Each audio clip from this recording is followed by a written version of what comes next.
Hi everyone, welcome to my channel. আজকে আরও একটা নতুন ব্লগ নিয়ে তোমাদের সঙ্গে দেখা করতে চলে এলাম। এখন আর গুড মর্নিং বলছি না, কারণ অলরেডি 11টা বেজে গেছে। তা এই জাস্ট আমি স্নান করে চলে এসেছি। আজকে তাড়াতাড়ি স্নান করে নিয়েছি, কারণ রোজ দিন দেরি হয়। আজকে মেয়েকেও তাড়াতাড়ি স্নান করে দিয়েছি, তাই জন্য আর অতটা লেট হয়নি। কারণ দিদি প্রত্যেক দিন বলে লেট হয়ে যায়, খেতে খেতে অনেকটা লেট হয়ে যায়। তাই এদিকে দিদিও রান্না বসিয়ে দিয়েছে। তা দিদির কিচেনে একটু চলো দেখি কী রান্না করছে। তা ও রান্নাঘরে চলে এসেছি। ও করছে আজকে চিকেন কষা করছে, আর একটা মনে হয় উচ্ছে কুমড়ো দিয়ে কিছু করছে, আর চাটনি করছে। আর রোজ রোজ ভালো লাগে না, এক গাদা আজকে প্রচণ্ড গরম। তাই জন্য দিদিকে বললাম, দিদি বেশি কিছু করিস না, অল্পের মধ্যেই কর। আর ও চিকেনটা এত সুন্দর করে না, মানে চিকেন দিয়ে পুরো ভাত খাওয়া হয়ে যায়। সত্যি কথা বলতে এই 2-3 দিন ধরে যা গরম পড়েছে, মানে এক্সট্রিম, টেকা যাচ্ছে না। যে রান্নাঘরে থাকে সে বোঝে, তাই জন্য অত ঝামেলা করতে বারণ করলাম ওকে। আর চিকেন হলে তো দুই বোনের তাড়াতাড়ি খিদে পেয়ে যায়, তাই জন্য দিদি লেট না করে আগে এই দুজনকে খেতে দিয়ে দিয়েছে। ওরাও চিকেন দিয়ে শুধু খাচ্ছে, কারণ চিকেন থাকলে আর কিছু লাগে না।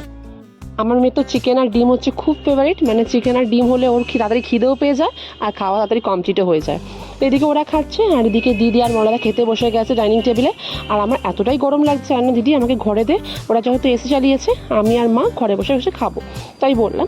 আর দিদি আমাকে থালাটা দিয়ে দিয়েছিল, আমি মা বসে গেছিলাম খেতে। আর দিদি এত সুন্দর চিকেনটা করেছে না, মানে পুরো ভাতটাই চিকেন দিয়ে খাওয়া হয়ে যায়। আর গ্রেভিটা ভীষণ টেস্টি হয়েছিল।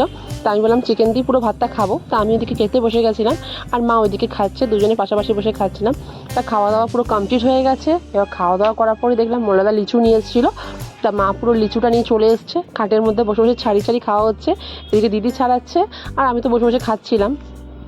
এখন বাজারে গেলে আর লিচু আর আম ছড়াছড়ি। আর আমার লিচু হচ্ছে খুব ফেভারিট, আর আমের মধ্যে হিমসাগর।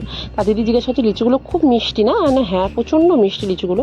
আর এদিকে মেয়েকেও দিচ্ছিলাম ছাড়িয়ে ছাড়িয়ে, দানা শুধু দিইনি, কারণ দানা খেলে অনেক সময় না গলার মধ্যে আটকে যায়। তাই জন্য দিদি ওকে ছাড়িয়ে ছাড়িয়ে দিচ্ছিল, আর আমি এদিকে বসে বসে বক বক করছিলাম মায়ের সাথে। এদিকে আমার মেয়ে একটা হাসির কথা বলছে, মা এই লিচুর দানাগুলো রেখে দাও, এইগুলো দিয়ে মাম্পাদিকে ভয় দেখাবো। আরশোলার মতো দেখতে তো, আর মাম্পাদি খুব ভয় পেয়ে যাবে। গুড ইভিনিং ফ্রেন্ডস, আবার ভিডিওটা স্টার্ট করলাম বিকাল থেকে। তা তোমাদের সঙ্গে একটা জিনিস শেয়ার করা আছে, সেটা হচ্ছে আমার মেয়ে, ও একটা ভিডিও করেছে। ও বলছিল যে মা এটা ভিডিওটা শেয়ার করো তোমার ব্লগের সাথে। তা সেই ভিডিওটা তোমার শেয়ার করবো। আর খুব সুন্দর করে নিজেই ভয়েস দিয়েছে। আমি যদি বলছিলাম তুই ঠিক আছে কর ভিডিওটা, ও পুরো মাসির ছাদে উঠে গাছগুলোকে খুব সুন্দর করে কভার করেছে, আর একটা শর্ট ভিডিও বানিয়েছে। তা আমি এটার মধ্যে অ্যাড করে দিয়েছি, প্লিজ তোমরা ভিডিওটা দেখো, আশা করছি খুব ভালো লাগবে। তো গাইস, আজকে আমি তোমাদেরকে ছাদটা দেখাবো, আমার মাসির ছাদটা। তো চলো, এই যে দেখতেই পাচ্ছ কত গাছ আছে, এই দেখো কি সুন্দর ফুল। আমাকে মা বলেছে ভিডিও করতে, আর এখানে দেখো কত সুন্দর ফুল আছে। এবার আমি তোমাদেরকে ছাদটা দেখাচ্ছি। এই যে এখানেও কত গাছ আছে, সাদা ফুল আছে দেখতেই পাচ্ছ। হ্যাঁ, আর এখানে কত কাগজ ফুল আছে পিঙ্ক কালারের।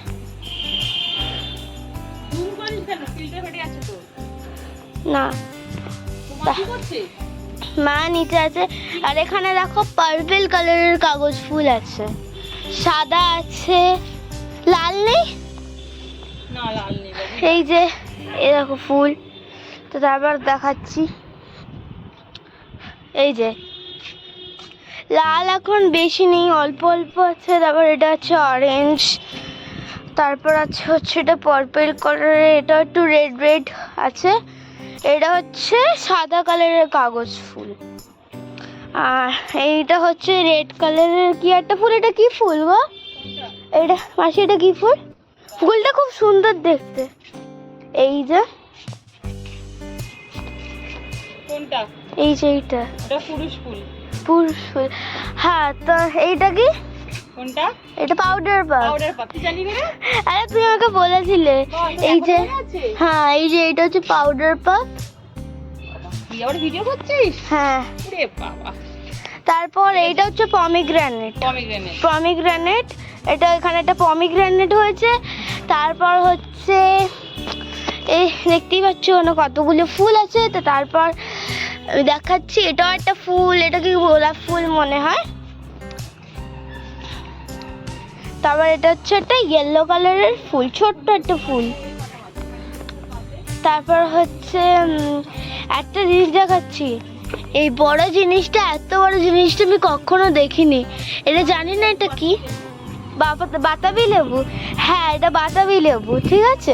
তারপর ওখানেও দেখছো এই যে এই ফুলটা, কি সুন্দর দেখতে নেই ফুলটা। হ্যাঁ দাঁড়া, এখানে অনেক ফুল আছে। তারপর হচ্ছে নিচটাও তোমাদেরকে আমি দেখাবো। এই যে দেখতেই পাচ্ছ কত সুন্দর সুন্দর গাছ আছে, ফুল আছে।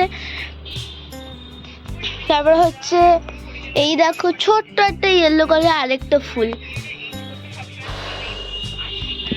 আর পমিগ্রানেটটা তো একটু ফুল হচ্ছে, আর এটাতে পমিগ্রানেট ফ্রুট হয়েছে, আর এটাতেও আস্তে আস্তে ফুল হবে। তোমরা দেখতেই পেলে কত সুন্দর সুন্দর ফুল আছে, ঠিক আছে। তো চলো আমি তোমাদেরকে আগে নিচটাও দেখিয়ে দিচ্ছি। এইটা কি গাছ? হ্যাঁ নীলমণি গাছ। এটাও খুব সুন্দর একটা গাছ। আর এটা হচ্ছে পার্পল কালারের ছোট একটা ফুল। তো চলো আমি তোমাদের এখন নিচটাও দেখাচ্ছি। এটাও খুব সুন্দর একটা পার্পল কালারের ফুল, দেখতেই পাচ্ছ। তো চলো, এরকম ফুল অনেক আছে, এরকম ফুল আমার খুব পছন্দ। আর এটা পার্পলও আছে, দেখতেই পাচ্ছ। তো চলো আমি তোমাদেরকে এখন নিচটা দেখিয়ে দিচ্ছি। নিচেও অনেক গাছ আছে, দেখতে পাচ্ছ, এখানেও আছে। আর এই যে দেখতেই পাচ্ছ। তো দেখতেই পারলে একটা সুন্দর ভিডিও এর মধ্যে আমি অ্যাড করে দিয়েছি। আমার মেয়ে যে ভিডিওটা করেছে, পুরো ছাদটা যতটা পেরেছে কভার করেছে। তো আমার এদিকে চা হয়ে গেছিলো, আর প্রচণ্ড মেঘ করেছে, ওই জন্য বললাম ডেকে নিলাম যে তোরা নিচে এসে চা খা। আর একটু ঝড় মতো হচ্ছিলো, তো অলরেডি বৃষ্টি আরম্ভ হয়ে গেছিলো। আর বেশ ভালো লাগছিলো, যেন এত গরম পড়ে, যেহেতু বৃষ্টিটা হয়েছে না, যদি মাটিটা ভালো করে ভেজে তাহলে ওয়েদারটা একটু ঠান্ডা হবে বেশ। তো বেশ জোরেই বৃষ্টি হচ্ছে, বেশ ভালোও লাগছে, ওয়েদারটা একটু ঠান্ডা ঠান্ডা হয়েছে। তা ভিডিওটা আর বাড়াচ্ছি না, এখানেই এন্ড করছি। তো প্লিজ যদি আমার ভিডিওটা ভালো লেগে থাকে চ্যানেলটাকে সাবস্ক্রাইব করে দিও, আর নিচে থাকা বেল বাটনটা অল করে দিও। আর প্লিজ প্লিজ আমাকে সাপোর্ট করো। সবাই খুব ভালো থেকো, সুস্থ থেকো, আর আমার ভিডিওগুলো দেখতে থেকো। তো আজকের মতো টাটা।